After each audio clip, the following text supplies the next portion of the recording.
Anyone you're specifically looking forward to winning an award tonight? Anyone that you're kind of rooting for?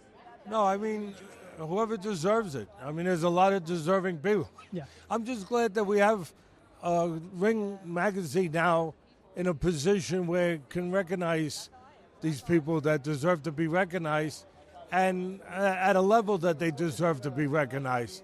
And also, I'm just happy that Ring Magazine is now able to do something that this sport never really did right, which is to recognize the history of the great fighters.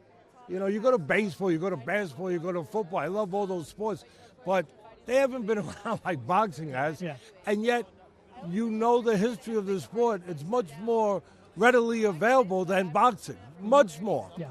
And Ring Magazine can kind of right that wrong and fix that, and they are. And I think that's great. I mean, why should younger fans not know about Sam Langford? You don't even know about Sam A Langford. little bit. I mean, I've heard you talk about him a lot, so I looked him up. God bless you. Yeah. Good. Yeah. Then you should have that mic in your hand. Yes, sir. Really. Yeah, yeah. But, I mean, he fought everybody from lightweight to heavyweight. You know, they didn't give him a title fight because he was black. He was great. Yeah. I mean, he beat 19 Hall of Fame Yeah. fighters in non-title fights. Yeah.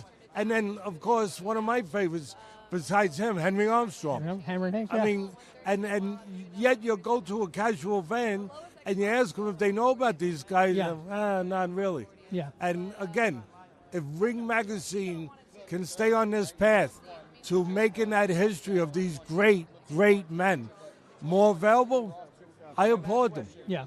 And that's why I'm here, because Absolutely. I appreciate what they're doing. Yeah. You've been in the game for a long time. In terms of the health of the sport right now, how do you feel it measures up to how long you've been in? You're feeling like its popularity, the fairness of the fights that are being made. How do you feel about the overall health You of the still got sport? a problem with the judging, unfortunately. Mm-hmm. I mean, you don't have to go more than a week to get a bad decision. That shouldn't be. And it chases fans. I know it. Yeah. I know it because they tell me. Yeah. So that's got to be rectified. That still it hasn't been Mm-hmm. because we don't have a national commission. We're the only major sport without a national commission to rectify such things, Mm-hmm. Yeah. such wrongs. Yeah. And what really magnifies it is you have a judge that you just don't, you can't even try to comprehend how he came up with that score, and he'll be working a week later. Yeah. That's the most frustrating part. Like, what? Like, you work, like, if you went in and you robbed a store, I don't think you'd be going to work a week later. Of course.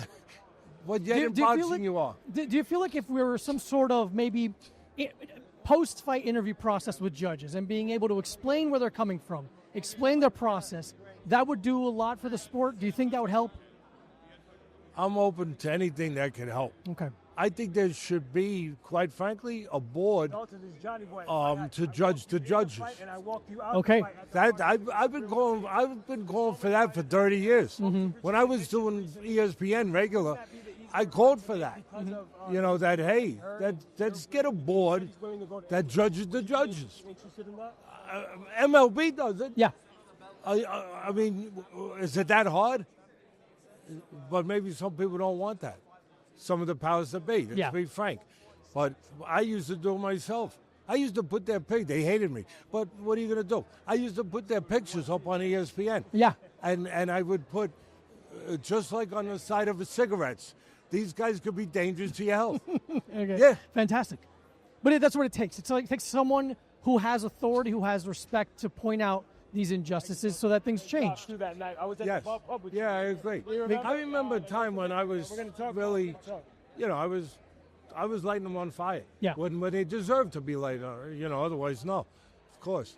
And I actually remember Bob Papa, my partner, was sitting. We were getting ready for the show. We were about an hour from airtime, and the judges, the officials for that night, came over to me. Papa still to this day says, I'll never forget that.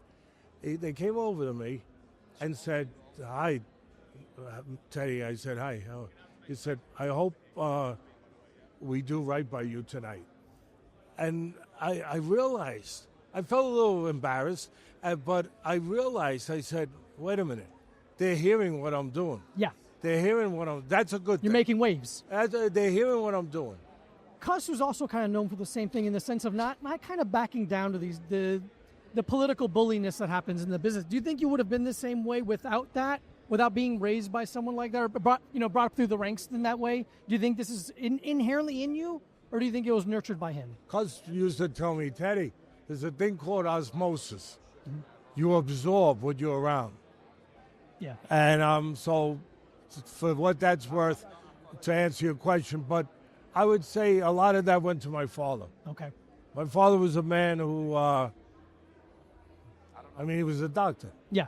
And he built a hospital that had 22 beds in it way back in the day, before the Verrazano Bridge was even built on Staten Island. So people that couldn't afford hospital care would get it. In other words, it was about fairness. Mm-hmm.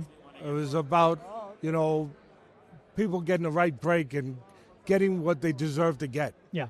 So I think whether it's boxing or life, when you're around somebody who imparts those lessons, like Cus would say, osmosis might kind of influence you a little bit. And I would love to think that it has, because those are two good men. Yeah. So there's nothing negative there. Yeah. Sir, it was a sincere pleasure speaking to you. I've been a huge fan of you and Cuss for a very long time. I have Cuss's headstone tattooed on my arm. Wow. Oh, my God. Yeah, it's just a sincerely huge honor talking to you. And I know I'm just a huge fan of you and how you process the game and how you process the morality of these people. These fighters not just being fighters, they're human beings. And they risk a lot going in there. And I'm a fighter myself. I'm an MMA fighter. I'm an MMA instructor. I'm a coach. And I've stolen quite a bit from you.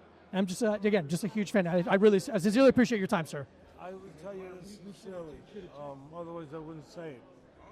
I'm glad you have that microphone. I'm glad you have that position. We need people like you. Thank you, sir.